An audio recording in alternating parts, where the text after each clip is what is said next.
3 Today. Good morning, everyone. I'm Kim Desby. And I'm Ben Katko. Thanks for joining us here on News 3 Today. Today is the day. Yes. We start what I'm calling the nicest week of the year. I'm claiming it. All right, great. Okay. You can second that. I think Kyle might put a third on it. Yeah, too. I'm claiming it. Let's see it. Let's take a live look from our Dozier log cam right now. Look, it is so beautiful. Storm Team 3's Kyle Dentist is here with our forecast. And there was somebody's hand there. Who's that? Someone was giving a thumbs up. Okay. All right. We'll I think take that's it what it was. We do. The sun's trying to peek out now. We started off mostly cloudy and with areas of fog. The fog is lifting. The sun is starting to peek through, and we'll see more sunshine as we move into the afternoon. But it's already 70 in Savannah. The normal high is 65. We're already 5 degrees above normal.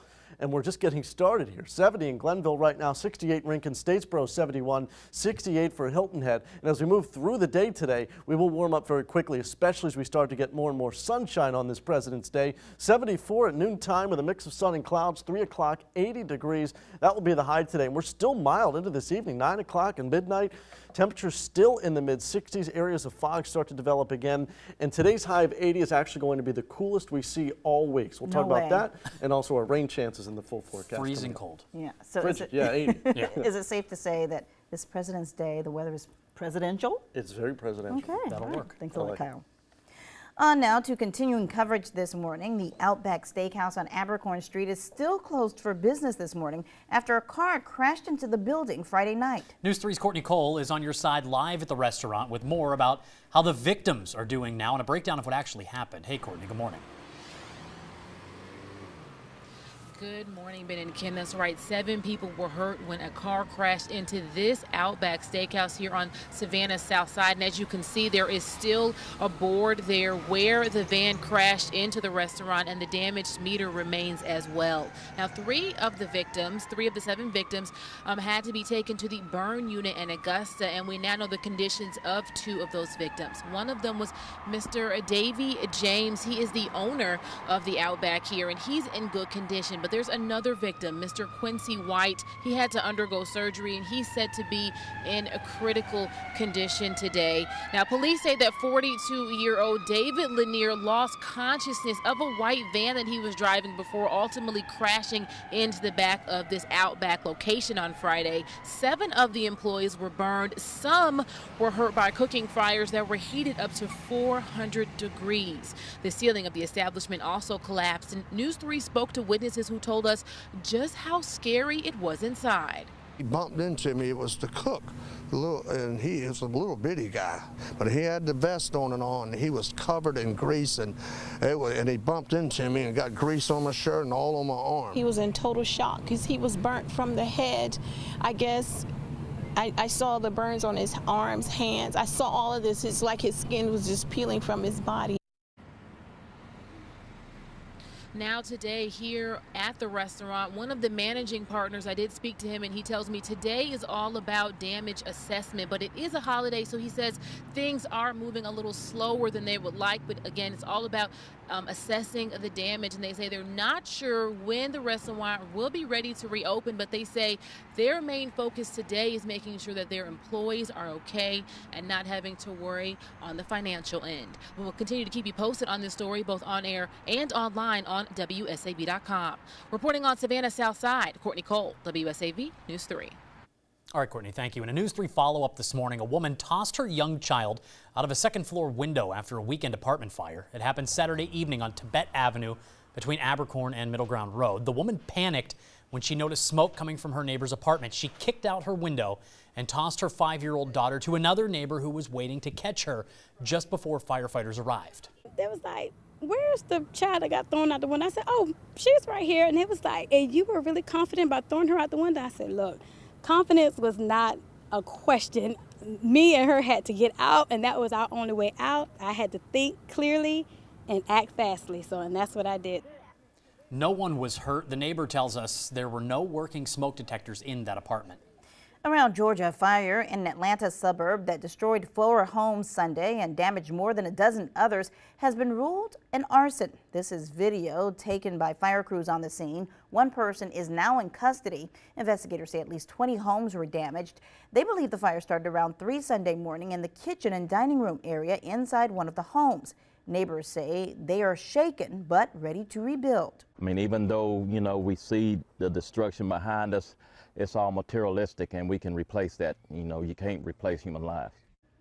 All of the residents in the neighborhood were able to evacuate, but 2 pets were killed in that fire. One person is dead after police say an Uber Eats driver opened fire on his customer. Police say the victim ordered food late Saturday night using the Uber Eats app. As he was walking away from the driver, words were exchanged between the two. That's when police say the driver fired several shots before taking off. The victim later died at a local hospital. Police have not arrested anyone yet.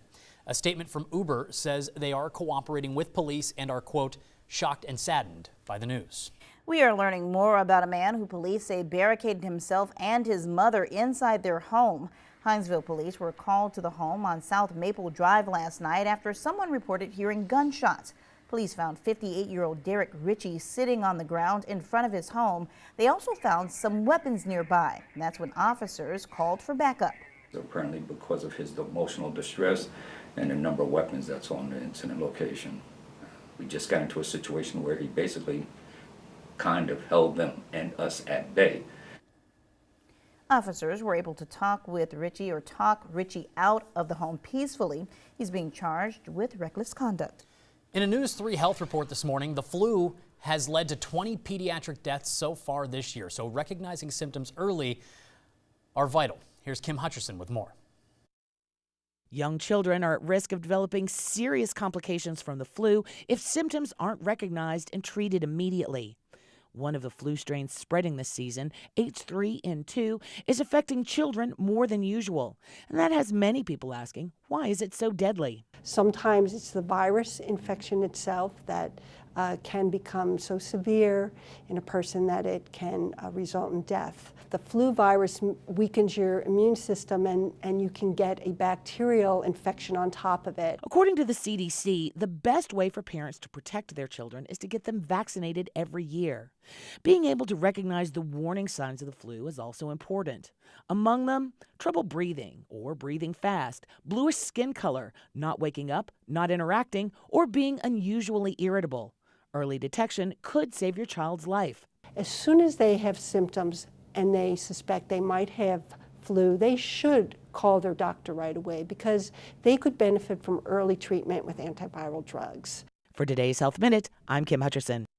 A new government study reveals teens are impressionable when it comes to e-cigarettes. Researchers found 39% of those who tried e-cigarettes did so because a friend or family member vaped. 1/3 said that they were enticed by the flavors like mint, fruit, or chocolate, and 17% believe e-cigarettes would be safer than other tobacco products. Parents who don't get guidance from a doctor tend to delay their child's first trip to the dentist.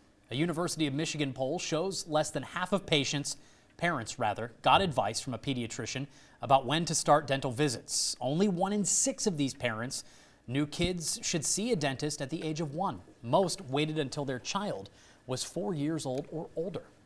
In a News 3 consumer alert this morning, today is President's Day, and that means you may find some great deals on tech items.